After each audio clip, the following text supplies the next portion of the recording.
For centuries now, European colonialism has dominated life on Earth with the objective of turning ecosystems and cultures into material wealth that is hoarded by the global ruling classes. These are the ultimate beneficiaries of the colonial world order that governs everything. Colonial hegemony has been overwhelmingly successful at maintaining and justifying itself through governance systems acting on all scales, in all contexts, by capitalizing on ecocide, genocide, ethnocide, and epistemicide. In the wake of this organized and systemic military destruction of worlds, it sets up systems of control and extraction, policed through violence and oppression. Colonial narratives are a powerful mechanism socializing and regulating white supremacy culture across modern Western civilization. This is the context within which we grapple with decolonization. It is to seek to understand and interrogate narratives, rationales, and structures that were put in place by our oppressors not only generations ago, but also yesterday, today, and tomorrow. It is to realize how we are ourselves believers, promoters, and participants in the system of profiteering based upon accelerating inequalities as planetary systems collapse plays out.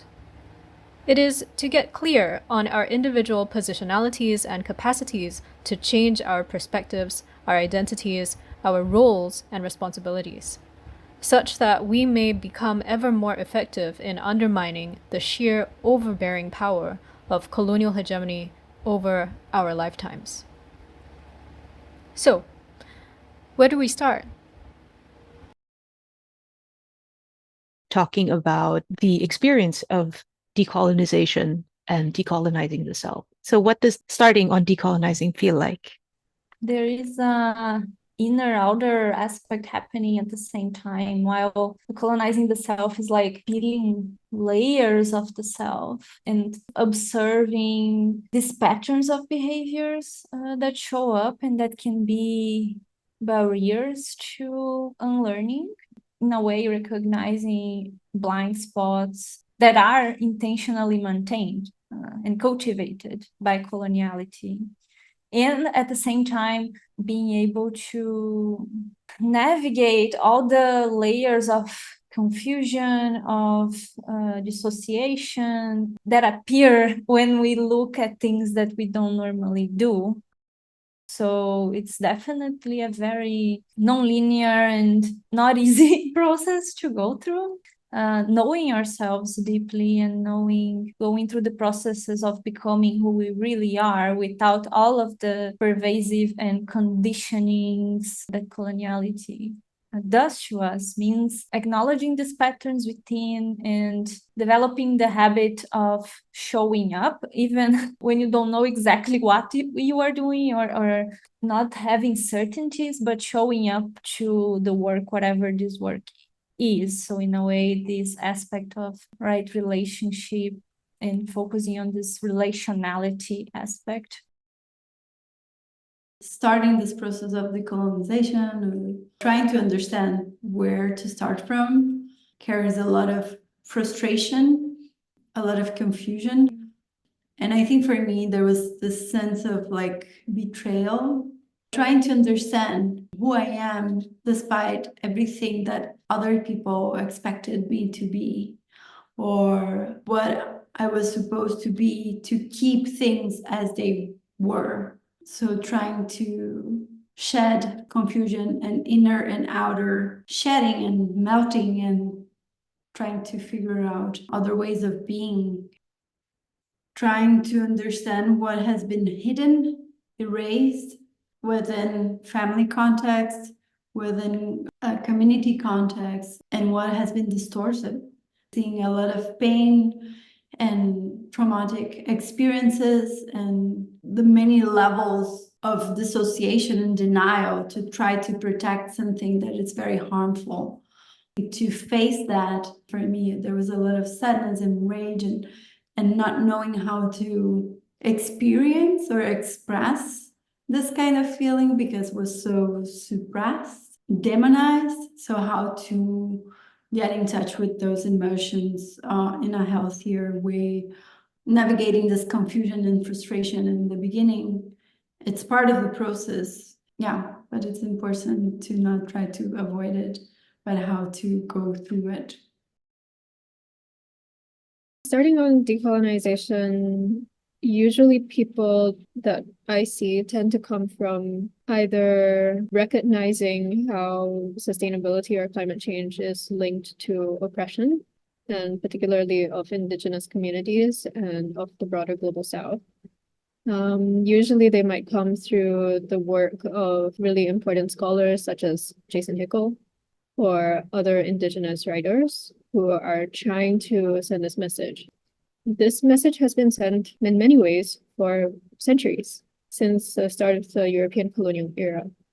Despite the sheer amount of messaging that people who are being targeted are trying to express, this continually gets shut down because of systems of communication and propaganda that are controlled by media companies who have wealth and power because of extractivism, that wealth that was stolen from colonized places and peoples. That tends to be how a lot of people start to get aware of colonization and want to explore decolonization. And I think the other way that we also see people, and this is personal to me as well, engage or find motivations to start engaging with decolonization is because they start to see that there are certain barriers imposed upon me externally that are not imposed on other people. These barriers are very ill-defined because it's contextual. It's highly, highly contextual, especially in the places which purport to want to be inclusive, want to be diverse, want to work towards equity, etc. When we get into such spaces and we continue to experience this kind of gatekeeping, whether it's racism, whether it's ageism, whatever it is, there is a certain level of gaslighting that becomes very regimented. There is a set pattern to it. And there are always these same narratives that come up again and again and again. And when you start to inquire about where this reasoning, where this thinking comes from, you start to realize that these things are very deeply rooted in the exact same narratives that justify colonization. So your oppression, the barriers that you face, have been in place for centuries.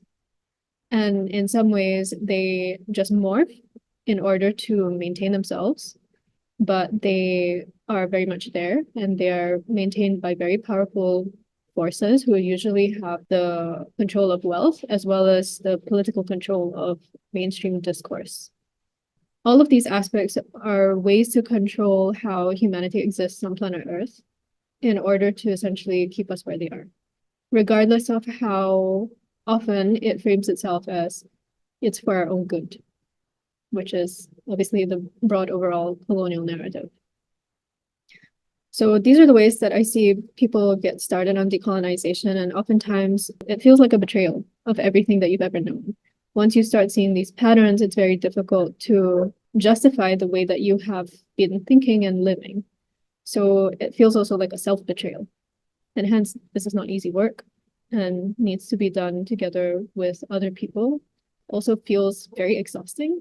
You feel very alone in the process of trying to grapple with these feelings.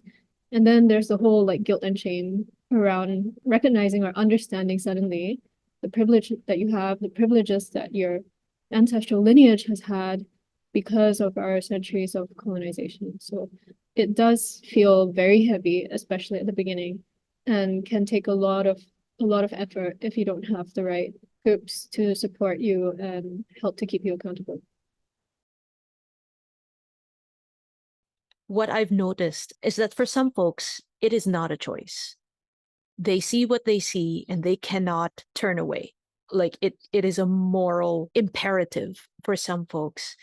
And a lot of that may have to do with their own position in where they are. On the other hand, there are some folks who have to come to the choice to decolonize in a very willful and deliberate manner. And I think that in hearing the term and understanding and wanting to participate in something that sounds like it's very good, it's very helpful and very justice oriented, it's also very dangerous. Because if you hear it but don't fully understand, you then can become trapped in the validations and the gaslighting that a lot of power structures provide, so that you kind of get off-ramped from actual decolonization.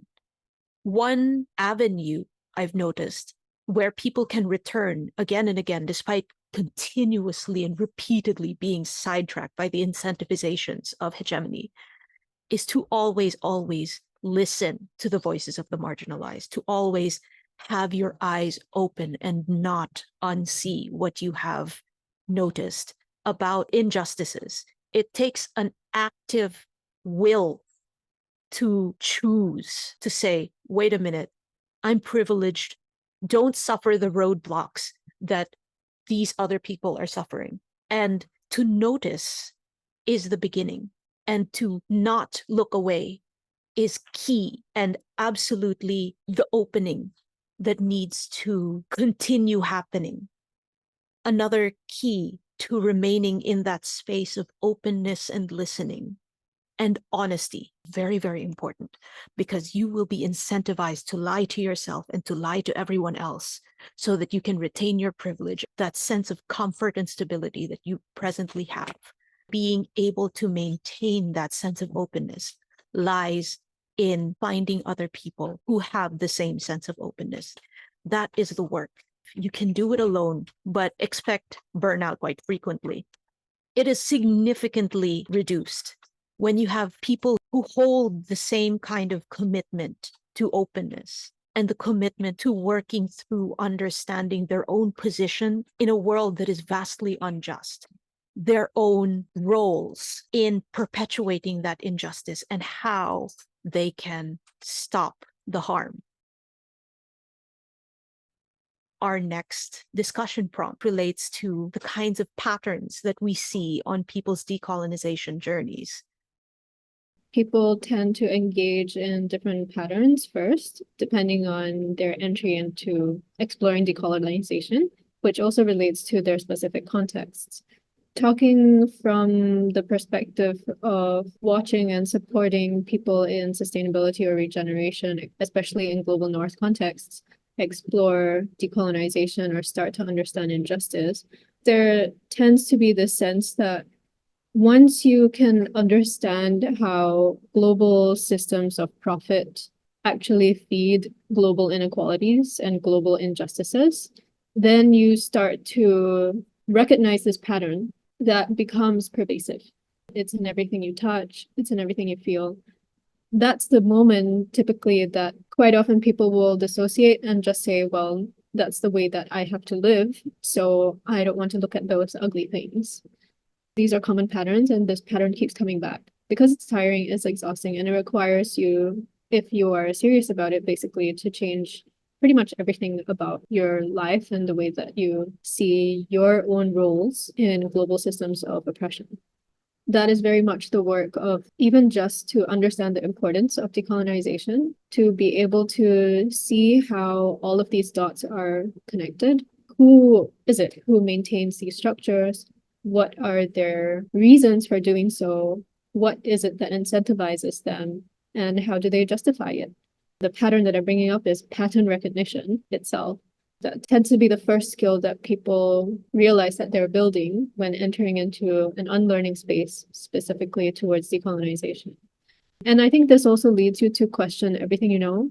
There's no way around it, especially in the global north, that you feel in touch tends to be directly related to massive corporations who are in one way or another sucking out resources from the global south, or otherwise what we usually term as stealing.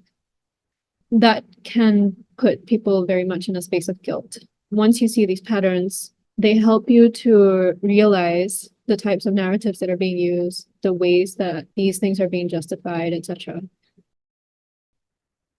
Together with realizing these different patterns, or how these patterns are repeated in different structures, incentivization of keeping things how they are, also isolation if you are noticing and speaking out loud about these problematic patterns that you start to see, and feeling this sense of like burden, feeling burned out. Those who are speaking out start to feel or be isolated in many of the spaces where they navigate and are present. Finding this balance when seeing these patterns, how important it is to find support, because otherwise another pattern of like isolation, it's also get stuck into paralysis. Patterning and questioning are two patterns we see a lot in the process. And even though I think start within a more intellectual or rational process of identifying this pattern, questioning things that you observe around you. And although there is a lot of value in research, study, and reflection and inner integration, I think after that comes a space of practice, experimentation, iterating on these practices, then building practical skills that only come through experimentation and seeking interventions. So based on what you are learning and unlearning, practicing and experimenting to also support you in the process of becoming and understanding, I think understanding your identity and then understanding what is it that you can contribute to or that you can build skill into to support decolonization in your own context. The process of decolonizing yourself will be a lifelong one. It requires you to choose at every step of the way, because every choice is a political choice. Every choice has the power to change things down the line. Then you start interrogating, and then suddenly you see all the problems that are embedded in the systems that you exist in the materials that you are working with. The sheer madness of it can lead to some very deep panic. Usually the next element is a sort of dissociation. Make it all go away. Or you want to solve it with a capital S. You start to do things that hopefully will keep you in the same comfortable place that you're already in. But unfortunately, if you are honest in your interrogation and you are unflinching in taking notice of what the through lines of injustice are in your daily experience, you cannot unsee. You continue to interrogate. You start questioning things like your relationships to institutions, and then your relationships to specific people within these institutions, and then your relationships with the people that you care about, and the relationship you have with yourself. There are many, many traps. Every step of the way, there is something that will keep us where we are and prevent us from returning to that open space inside of us that will allow us to see not just what's wrong, but what's possible beyond what coloniality and the hegemonic structures of this present industrial capitalist dystopia imposed on us. To get unstuck, practice. To mess up so that you can then do something different, and also be open to the fact that you will get rejected. In asking these kinds of questions, you will pose a threat to some folks. It can cause some serious material consequences. The consequences for folks in the global north are often job loss, are sometimes destitution. The consequences for a lot of folks in the global south is death and torture. What are the common traps that we notice in self-decolonization? Paralysis paired with despair, not knowing where to go, what to do, feeling the despair, not seeing possibilities of like, what is the next step that I can take? Avoidance of discomfort, of even feeling a little bit of despair already, running away from it, lean into the despair without getting stuck into paralysis.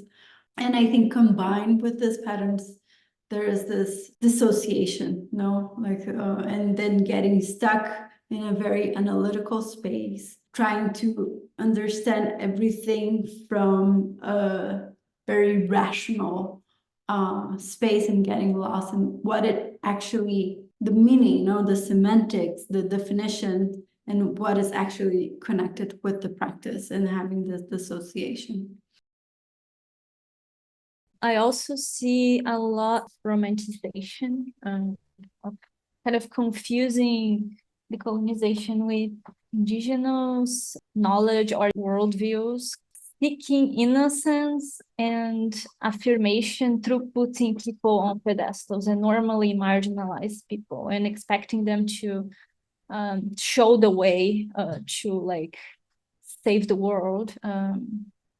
So kind of a consumption of knowledge and culture in order to claim a moral high horse or appear woke, cultured, virtuous, etc., which also come hand in hand with the kind of grandstanding from a fear of worthlessness or incompetence, feeling entitled to define standards and the right way to do things, or feeling like you are absolved from being a bad person on account of your impact, or because you are woke, or because you are taking this perspective of decolonization or sustainability, or somehow you have a purpose, let's say. Those are two things that I see a lot in professionalism and in academia and in different projects.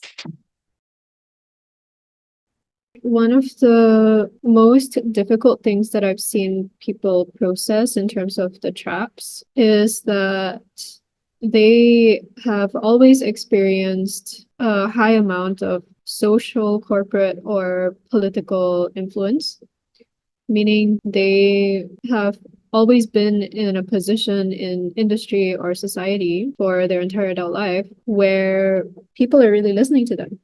When they start to express sentiments around decolonial perspectives, they get really shocked that not only do people not listen, they really start to push back. As soon as you step out of the party line, there's no more validation. You no longer have influence. And in fact, you start to get disciplined. You start to get called up on, and you start to get your benefits reduced. And it's only in that moment that you realize how self-serving the structures and the narratives really are. In that moment, there is usually a trap to essentially, well, I'll go harder. I'll keep doing this and I'll keep trying to push against this structure. But in reality, the system, especially the system of governance that disciplines you, is very well practiced at locking all of your efforts out. The trap tends to be set within this grandstanding place where all of your efforts then become locked out. And yet, this is the thing that you have always known how to do for your entire life, for your entire career. You realize that you have to develop other skills, but then there's a kind of discomfort with that about learning new skills to be in different ways in order to try to actually integrate the things that you're learning about decolonization. This tends to be the point where people start to ask, well, what is this one right way to decolonize? And they start to look for answers, and they come across, fortunately or unfortunately, a lot of other so-called decolonial scholars or writers or speakers in decolonization who are actually speaking from and supporting white supremacy still. There's a lot of confusion. People tend to get trapped in that confusion and start to just spend a lot of time looking at language. They get trapped in exactly what is this correct way to be, and do we need to create new things that then again feeds coloniality, because so this new thing that you are creating, are you expecting that this is the one right way to express this or that? A lot of words have been used across the centuries of decolonization. Trying to understand those things from within empire is still serving empire. This is the trap that keeps you within empire, essentially, keeps you within your coloniality as well. And it leads to this romanticization, especially to the point where a lot of people in modern Western civilization, especially in the sustainability space, expect indigenous people violently destroy their lives and their cultures. We expect them to basically save humanity from the mess that Western civilization has created. So we only ask for help, and only some of us are asking for help at a point where it's so far beyond. Like, we are so deep into the sixth mass extinction. We are so deep into planetary systems collapse. We are already majorly passed by every single indicator the threshold for runaway climate change. These systems of power that are currently in place are only tightening as the entire planet environmentally becomes more unstable. Our political systems are geared towards not making things more equal, but by doubling down on systems of oppression in order to maintain the privileges and controls of the global ruling classes. This is the trap of more. The trap of staying within civilization, finding that right way to decolonize. It's not necessarily every single context. So it also depends how the context relates to whether this is actually a trap or not. Because in some contexts, it may actually be helpful and important to stay in that space and to make certain contributions, but that doesn't mean that that's your only intervention. The practice, the integration, there's a lot of work to shed an entire civilization and to understand how your lineage has benefited from that and to try to work out what compensation looks like, what reparations looks like, and what's your capacity to be able to work towards those things, whether it be directly, personally, literally looking at your inheritance, or politically, what power that you have, how are you using it? These are the traps that I see, particularly for people who are used to a certain level of privilege and influence and kind of fall out of favor as soon as they realize that they would like to actually take on decolonial perspectives and try to highlight them. The traps are everywhere. These dominant structures incentivize compliance, permission. It finds ways to make sure that what feels true, what is a defiance, can become compliance. And it does that through the co-optation of certain voices, certain methods, certain skills in conforming to and complying with what hegemony speaks about, seeking validation from empire. You are serving empire. We cannot avoid the traps, but the process of decolonizing, it starts with paying attention, not looking away. But then you have to keep on deciding not to look away. And you have to keep on defying the incentive to look away and to try and over-focus on semantics or over-focus on, oh, these magical indigenous people, or over-focus on, oh, there's no hope anyway, so why bother? It is an act of will that requires enormous amounts of courage. I will not look away. I will pay attention. I will not comply. I will do things that will change my context within my capacities and undermine my privileges, because my privileges are built on empire, built on and buttressed by hegemony. Move, make mistakes, trip up, try again. That is the journey of decoloniality.